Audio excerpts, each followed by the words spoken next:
बहुत समय पहले राजा वीर एक बुद्धिमान और दयालु शासक थे, लेकिन उनकी कोई संतान नहीं थी।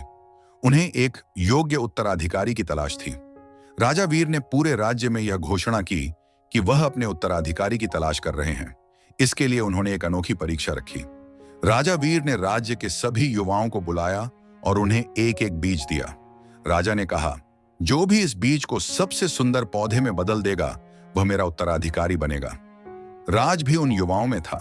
वह एक साधारण किसान था, लेकिन वह ईमानदार और मेहनती था।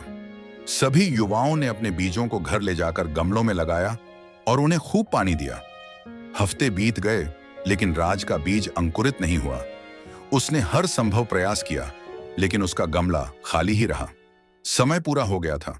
सभी प्रतियोगियों को अपने पौधों के साथ महल में उपस्थित होना था। बाकी प्रतियोगी अपने सुंदर पौधों को दिखाने में व्यस्त थे। उन्होंने राज को चिढ़ाया, तुम्हारा तो पौधा भी नहीं होगा। राजा वीर धीरे धीरे सभी पौधों का निरीक्षण कर रहे थे।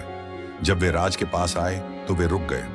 राजा ने मुस्कुराते हुए कहा, सभी ने अपने बीजों को विकसित किया, लेकिन केवल एक व्यक्ति ने सच्चाई के साथ इसे स्वीकार किया। राजकुमार ने गुस्से से कहा, यह गलत है। मेरा पौधा सबसे सुंदर है, फिर भी आप मुझे विजेता नहीं मान रहे। राजा ने धीरे से मुस्कुराते हुए कहा, सभी बीज जो मैंने दिए थे उबलते पानी में पकाए गए थे। इनमें से कोई भी उग नहीं सकता था। सभी प्रतियोगियों के चेहरे उतर गए। उन्होंने महसूस किया कि उन्होंने अपनी परीक्षा में बेईमानी की थी। राजा ने राज की ओर देखा और कहा, तुम ही मेरे सच्चे उत्तराधिकारी हो, क्योंकि तुमने ईमानदारी और धैर्य दिखाया।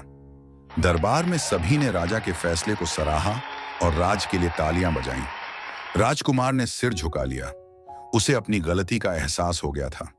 राजा वीर ने कहा, एक सच्चा राजा सिर्फ शक्ति से नहीं, बल्कि ईमानदारी और न्याय से बनता है। राज भावुक था, लेकिन उसने खुशी खुशी राजा की जिम्मेदारी स्वीकार की। राज के राज्याभिषेक की तैयारियां शुरू हो गईं। राजा वीर ने अपने सिर से मुकुट उतारा और राज के सिर पर रख दिया। राज ने वादा किया कि वह हमेशा ईमानदारी और न्याय के साथ शासन करेगा। पूरे राज्य में खुशी की लहर दौड़ गई। राजा वीर ने मुस्कुराते हुए कहा, अब मेरा राज्य सही हाथों में है। राज ने हमेशा सत्य और धर्म का पालन किया। उसका शासन एक आदर्श बन गया। राजा राज की कहानी हमेशा सत्य और ईमानदारी का प्रतीक बनी रहेगी।